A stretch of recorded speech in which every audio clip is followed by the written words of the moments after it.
Flood control na, word ha, flood control anomaly. 2017-2018, panahon early as 2017. ni President Duterte. Yes, i-research na lang ng mga tao yan. So this did not start panahon ni PBM. Pero attorney, maalala ko dun sa mga isa sa mga talks ni Pangulong Duterte noon, may mga binanggit siya na sangkot sa flood control na mga pangalan. Unang-una, teka muna. Alam mo, may problema doon sa teoryang yon. Kasi ang pinag-uusapan talaga, yung trilyon ng pagnanakaw dito sa 25, yun talaga eh. Kasi sabi ko nga, kung totoo yung sinasabi nyo ng panahon ng administrasyong Duterte, anti-Duterte ang lahat na media. Na sana na-expose na yan. Wala naman. Wala akong narinig noon na DPWH ng mga flood control projects. Yung ganon. Baka hindi lang masyadong pumutok pa that time. Pero Dahil may sagot ako bakit hindi masyadong mag-ingay ang mga anti-Duterte noon? Kasi focus kami sa war on drugs. Napaka-delikado ng panahon na yun. The reason there is hindi nga pumutok yan sa media eh. Ang mainstream media noon talagang anti-Duterte. Ang labo noon na appropriations chair ka, may pasabog ka online. Initially naniwala ako but when I look at it from a critical and skeptical perspective, nung in-review ko, halos lahat ng sinabi niya, if not lahat, hearsay. In terms of BBM. Hindi siya, yung pagbanggit niya kay BBM, sinabi lang sa kanya. Sinabi sa kanya ni Martin Romualdez, sinabi sa kanya ni DBM Sec, sinabi sa kanya nung isa pang tao, ni Yusek Bersamin, or Secretary, ES Bersamin. Ibang Yusek pala. Adrian Bersamin. Laging sinabi nito, sinabi niyan, hindi yung ako nakausap ko si Pangulo, appropriations chair ka, tapos pinasingit sa'yo ni BBM, hindi ka kinausap diretso? Unang-una, kung ako naman si Marcos Jr., bakit naman kita kakausapin? Paano ang deniability ko? Kailangan marunong ka rin. Kailangan yung mga bata ko ang kakausap sa'yo. Otherwise, stupid ako. Hindi naman stupid si Marcos Jr. So, ayun! Totoo. Matalino yun. Alam nyo, yung sinasabi nilang walang political will, I've been disagreeing with that, na mahina. Hindi. Alam kong bakit. Can you imagine number one, biro mo, pinakulong niya si Kibuloy, pinapunta niya yung 3,000 mahigit na mga political will. Sa political will yun. Isa pa, President Duterte. Biro mo, pinakulong niya si Duterte. Never kong na-imagine ang magagawa niya yun. Political will yun. Yung kanyang bulldog, si Torre, pagkatapos na sumunod sa kanya, hiniya niya. Pwede naman yung political will din yun. Political din yun. Yan ang sinasabi ko. Kaya, huwag niyong i-underestimate itong magaling to. Kasi, ever since, di ba, parang pinalalabas ni Presidente Marcos na siya nag-expose. Sabi niya, mahiya naman kayo. Sabi ko noon, immediately sabi ko, mali yata, dapat mahiya naman tayo. Kasama ka doon eh. Akala ko mahiya naman ako. Tayo. Kasi kasama ka doon. Sabi ko, ever since sinasabi ko, you cannot escape accountability kasi ikaw ang gumawa ng budget through the Department of Budget and Management. Pupunta sa mga kalyado mo. Madali sabi, kasi nung panahon namin, si Presidente Duterte, pag ginawa mo yung budget, pag-aaralan niya yun. So, alam niya lahat ang allocation kung saan pupunta. Doon pa lang sa National Expenditure Program. Alam niya na yun. Alam niya. Pangulo yan. So, dinala mo sa Kongreso. May mga ginawa silang magic doon. Pero pupunta ko din sa kanya eh. So, madali sabi, since alam mo yung wala, alam mo ngayon kung ano mga pumasok. Kaya may mga chances minsan, Attorney Sal, na binivito ng Pangulo yung mga line items. Ang binito niya rito, kakapiranggot eh. Pero yung so much billions, talagang inaproba niya, kaya nagkaroon ng korupsyon. Kaya sabi ko, hindi ka makakawala rito. Either you're complicit, or siguro napaglaruan ka, gross incompetence. Pero Attorney Jess, ikaw naman, ano sa tingin mo? Bakit parang sinabay doon sa expose ni Yusek Bernardo, dating DPWH Yusek Bernardo, itong pagpapalabas ng video ni Saldico? Well, I've always said on this show and other shows, meron namang DDS script, may Marcos script. We are witnessing the divorce of the unit team. And lahat tayo, the taong bayan, we are just like children caught between the divorce of a mother and a father, nag-aaway. Pero sinong tama sa kanila? Ang una kong pansin dyan, parehong mali. With all due respect, syempre sa mga DDS, Of course, si Saldico, we all know what he's capable of. He's so rich. How did he acquire all of that? So questionable siya. So kung sinasabi niyang ibang tao corrupt, di ba? Questionable din kung totoo yung mga tinuturo niya. Medyo naniniwala ako hindi ko sinasabing hindi ako naniniwala sa kanya. Yung mga sinabi niya ba, may katotohanan ba yun sa tingin mo? Tinuturo niya. No, I mean, initially. Oo, na-hunch na parang, okay, siya mismo questionable, ilalaglag niya yung mga kapwa niya. Pero syempre, naaalala ko ang magnanakaw. Galit sa kapwa magnanakaw. Pero beside that, I have to emphasize, syempre to balance the discussion, si Saldico matagal na yung contractor. At hindi naman siya namayagpag sa panahon lang ni BBM. I have to say na mayagpag din siya sa panahon ni President Duterte. President Duterte attended the inauguration of a power plant ni Zaldico sa Bicol Region. Yeah. Yes, they were so happy to get happier times. And yung flood control, it did not start during PBBM. May flood control na noong 2017, 2018. Anong proof ko? Senator Joel Villanueva, galit kay Zaldico, sinabi formally, laptop. Tapos si House Minority Leader or Majority Leader Rolando Andaya, magugugil ng mga tao to. May pinasabog siya flood control. Yes. Flood control na word ha, flood control anomaly. 2017, 2018, panahon early as 2017. ni President Duterte. Yes, i-research na lang ng mga tao yan. So this did not start panahon ni PBM. Pero attorney, maalala ko dun sa mga isa sa mga talks ni Pangulong Duterte noon, may mga binanggit siya na sangkot sa flood control na mga pangalan. Unang-una, teka muna. Alam mo, may problema doon sa tsoryang yon. Kasi ang pinag-uusapan talaga, yung trilyon ng pagnanakaw dito sa 25, yun talaga eh.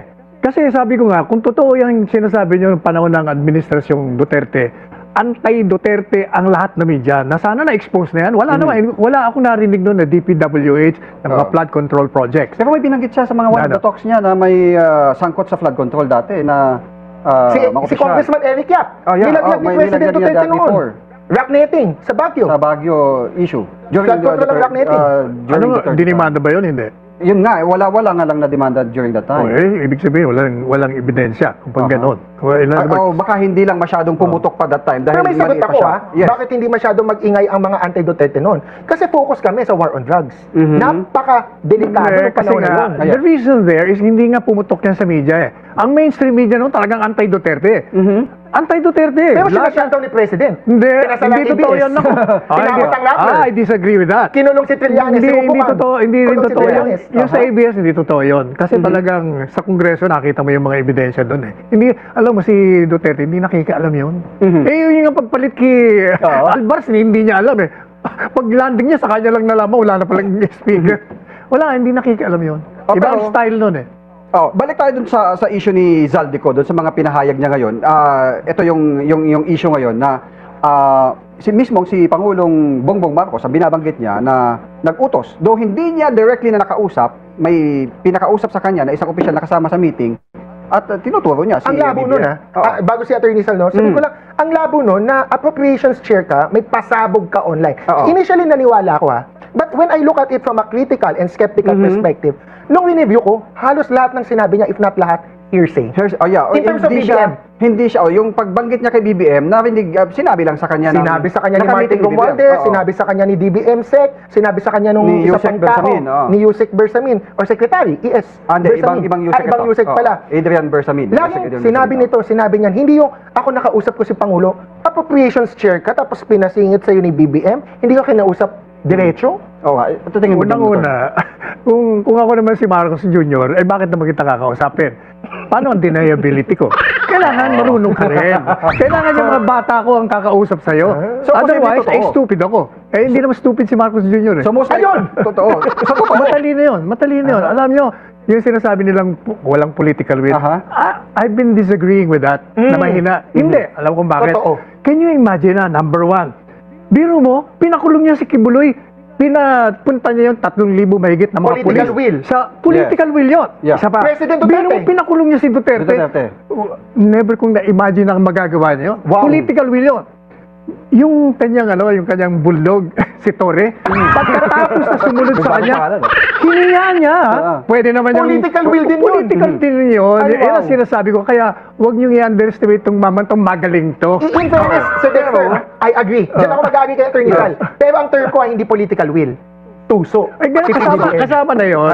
Tuso na yun at political will. Tapang ka. Pero sa tingin nyo, may patutunguhan ba to? Kasi kanina, naglabas na rin ng statement si Blue Ribbon Committee Chair Senator Lacson na walang probative value yung statement niya dahil hindi naman ito under oath or sagutin kita doon sa may patutunguhan ba? Meron. Patungo ito sa region change at sa pagkakulong sa kanilang lahat. Regime change. Ay kasi, ano yun? Ako naman, in fairness kay Attorney Sal, pareho kaming lawyers. But I know and acknowledge that there's a court of public opinion different from the court of law. So baka doon naglalaro si Zaldico. Pero, kung gusto niyang mapakulong si PBBM, umuwi siya. Magkaso siya, panumpaan niya, siyang maging lead complainant or lead witness.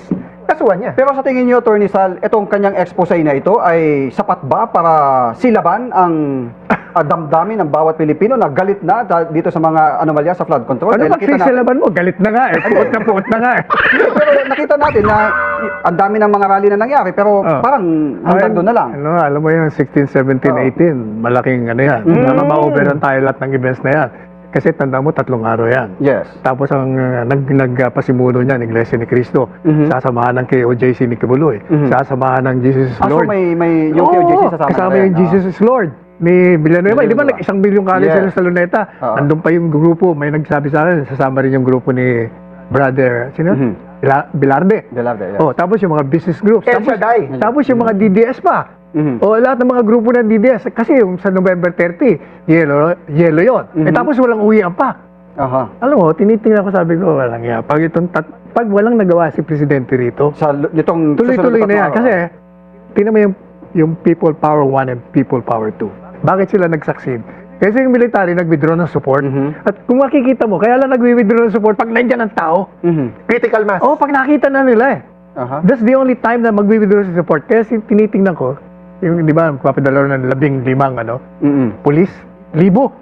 Police. 16,000. 15,000 sabi niya. 16,400. To be specific. Sige. Talagang sakto. Sabi ko, nabasa ko yun eh. Alam mo nga ako yung grupong yan, huwag kayo magre-react niyan kasi yan ang magbabantay para sa inyo. Pag nakita kayo ubod ng dami, yun na.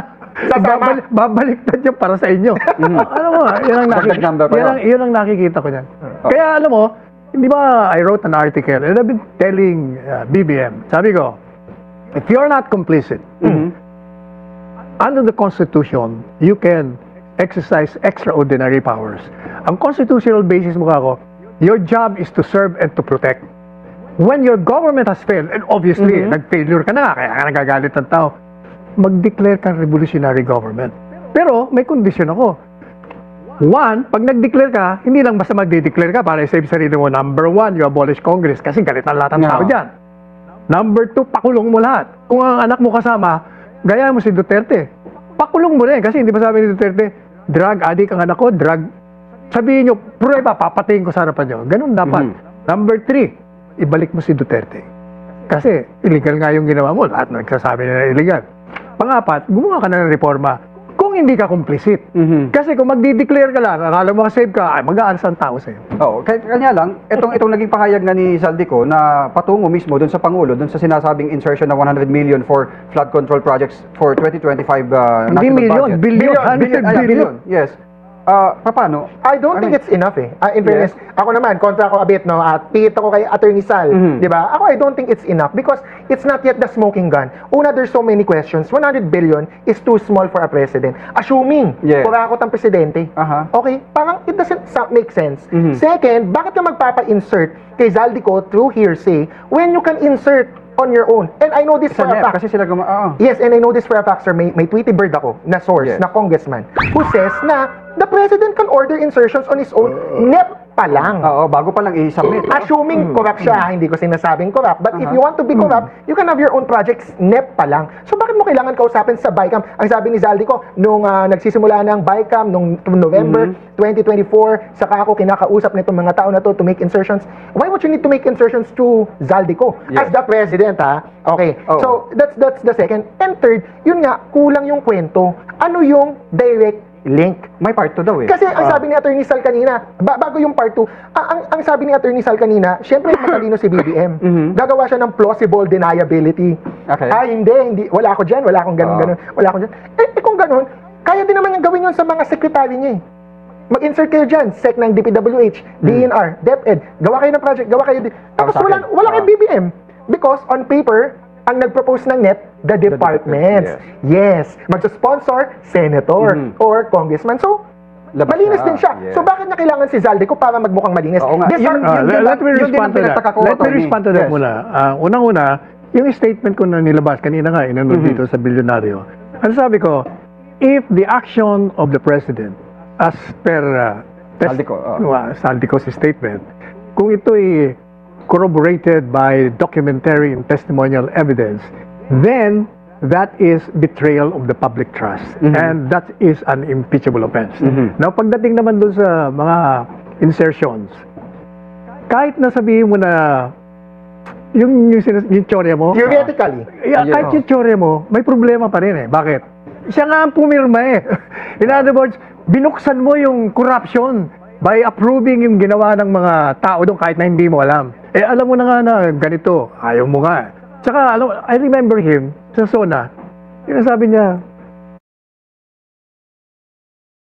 hanap ka ba ng kausap kapag bored ka? Pwede mong makausap mapaumaga man or gabi. Ganito, ayaw mo nga. Tsaka, I remember him sa SONA. Sinasabi niya, alam ko may corruption. Alam ko may bribe. Ninalanan niya nga eh. Kaya, I've been criticizing the investigation. Ano pang iimbestigahan mo? Nag-imbestiga ka na, alam mo na nga eh. Pakulong mo na lang lahat yan. Sorry, Sir Dexter, no? Attorney Sal, question na. Ang logic mo is if pinirmahan, kahit hindi mo alam na corrupt, may liability si Pangulo. No, I mean yung logic yung sa logic mo, dahil siya pumirma sa... Dahil kasi nga, tanda mo, during that time, di ba, ang dami nang nagre-reklamo dyan sa insertion, nagkaroon ng gulo dyan eh. Tapos, tinanggi niya na, hindi, wala akong nakitang insertion dyan. Di ba, sabi niya, pinirmahan ko yan, wala naman. Kasi nga, yung pinirmahan mo, wala na. Ang insertion nangyari doon. Di ba? Yun ang ano noon eh. Actually, di ba, yung gaang nga natin na 2025, nakabinbin pa ngayon sa Korte Suprema dahil kinustyon. Dahil doon sa mga... As the most corrupt 2025 kasi budget. may mga, di ba, may binawas yung PhilHealth. Yes. Allegedly, mas mababa yung DepEd. Yeah, at saka yung sinabi din ng dating Pangulo na may mga nakita siyang mga blank na mga ako in fairness, those are all legitimate questions. Yes. Pero ang question ko din, kung ang ating theory naman is dahil pumirma ka, despite all the noise, medyo ganun din kay Pangulong Duterte. Ang dami na ding noise noon, Freegate scandal, Farmally, this and that, this corruption, that corruption. Sabi ni Attorney Sal, wala daw masyadong nag-ingay. In fairness, nagsubok ang mga anti-Duterte mag-ingay but nga, focus sa war on drugs, may lockdown, may pandemic, takot yung mga tao, authoritarian si President Duterte, pumirma pa din si Duterte. Okay, last hear it sa issue. Yung Farmally sinasabi nyo, may demanda ba ron? Meron po. Saan? Sa Ombudsman. Sa Ombudsman. Hanggang ngayon, nandiyan pa rin. Pertinent na po kasi nung dating kasi alam mo, Ombudsman. ako kasi noon, I remember, ang aking tsorya doon, sabi ko naman problema niya sa Farmally. Sabi nila, ang pinaka-kontra nila, kasi binenta ng ubod ng mahal. Overpriced. Pero, nung in-examine, yung palang presyong yon at the time ng pandemic, kaya talagang mahal. Kaya ang tanong ko, simple lang ang tanong niyo, yung kontrata ba may disadvantage sa gobyerno? One, unang tanong mo, sinunod ba nila yung terms of the contract? Na-deliver ba nila o hindi? Na-deliver? Walang reklamo? Wala? O anong anomalya? Sabi nila, hindi kasi yung isang company, wala namang ganong kalaking pera. Bakit nakuha nila sa nakuha ang kontrata? Net contracting capacity. Ang tanong ko naman, teka muna. Ay ano naman, ang mahalaga, meron mang problema doon sa terms ng kontrata na hindi nasunod. Kung wala, walang violation. Hindi ko na lalaliman, pero ang sagot ko, meron. Anyway, Moving to the next